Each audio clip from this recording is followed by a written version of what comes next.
when you need a little boost to achieve your goals. Get energized from a powerful inspirational flow.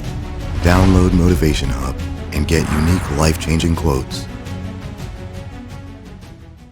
I'm still insecure about my own worthiness. I have to remind myself today, you are here for a reason. Sometimes your insecurities and your inexperience may lead you to embrace other people's expectations, standards, or values. But you can harness that inexperience to carve out your own path, one that is free of the burden of knowing how things are supposed to be, a path that is defined by its own particular set of reasons. The other day, I went to an amusement park with my soon-to-be 4-year-old son, and I watched him play arcade games. He was incredibly focused, throwing his ball at the target. Jewish mother that I am, I skipped 20 steps and was already imagining him as a major league player with what his aim and his arm and his concentration. But then I realized that when he won, he was playing to trade in his tickets for the crappy plastic toys. The prize was much more exciting than the game to get it. I, of course, wanted to urge him to take joy in the challenge of the game, the improvement upon practice, the satisfaction of doing something well, and even feeling the accomplishment when achieving the game's goals. But all of these aspects were shaded by the little 10-cent plastic men with sticky, stretchy blue arms that adhere to the walls. That was the prize. In a child's nature, we see many of our own innate tendencies. I saw myself in him, and perhaps you do too. Prizes serve as false idols everywhere.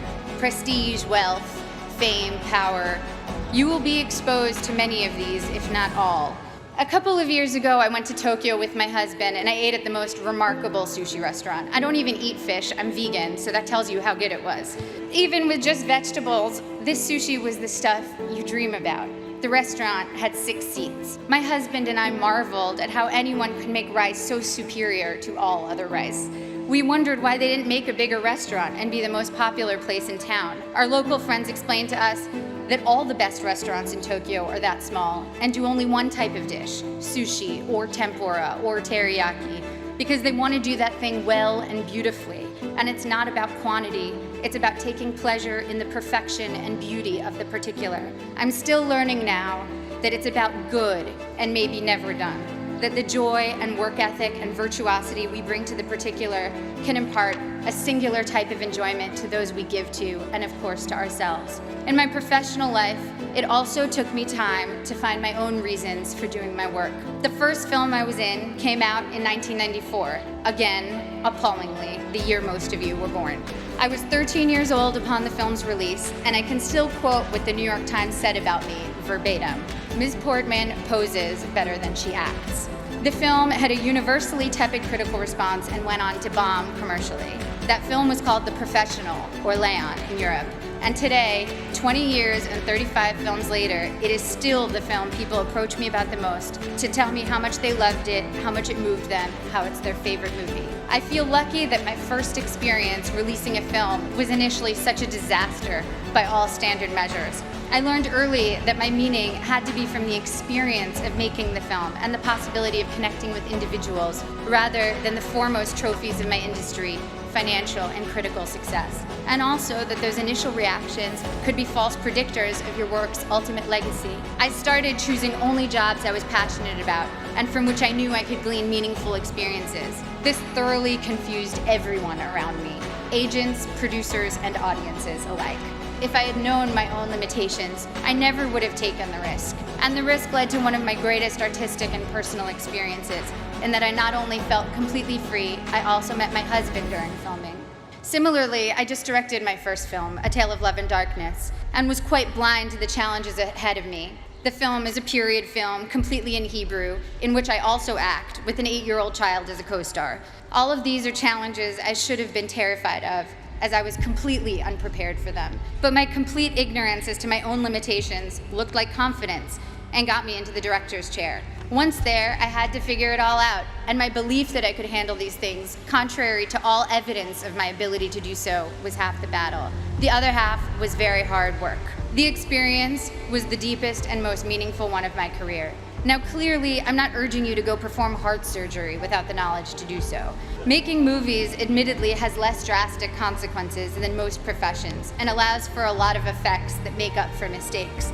The thing I'm saying is, make use of the fact that you don't doubt yourself too much right now. As we get older, we get more realistic, and that includes about our own abilities or lack thereof. And that realism does us no favors. People always talk about diving into things you're afraid of. That never worked for me. If I'm afraid, I run away, and I would probably urge my child to do the same. Fear protects us in many ways. What has served me is diving into my own obliviousness, being more confident than I should be, which everyone tends to decry in American kids, and those of us who have been grade inflated and ego inflated. Well, it can be a good thing if it makes you try things you never might have tried. Your inexperience is an asset and will allow you to think in original, unconventional ways. Accept your lack of knowledge and use it as your asset. I know a famous violinist who told me that he can't compose because he knows too many pieces, so when he starts thinking of a note, an existing piece immediately comes to mind. Just starting out, one of your biggest strengths is not knowing how things are supposed to be. You can compose freely because your mind isn't cluttered with too many pieces, and you don't take for granted the way things are. The only way you know how to do things is your own way. You here will all go on to achieve great things. There is no doubt about that. Each time you set out to do something new, your inexperience can either lead you down a path where you will conform to someone else's values, or you can forge your own path, even if you don't realize that's what you're doing. If your reasons are your own, your path, even if it's a strange and clumsy path, will be wholly yours, and you will control the rewards of what you do by making your internal life fulfilling. At the risk of sounding like a Miss America contestant, the most fulfilling things I've experienced have truly been the human interactions. Spending time with women in village banks in Mexico with Finca, a microfinance organization. Meeting young women who were the first and only in their communities to attend secondary school in rural Kenya with Free the Children, a group that builds sustainable schools in developing countries. Trekking with guerrilla conservationists in Rwanda. It's a cliche because it's true, that helping others ends up helping you more than anyone. Getting out of your own concerns and caring about someone else's life for a while reminds you that you are not the center of the universe, and that in the ways we are generous or not, we can change the course of someone's life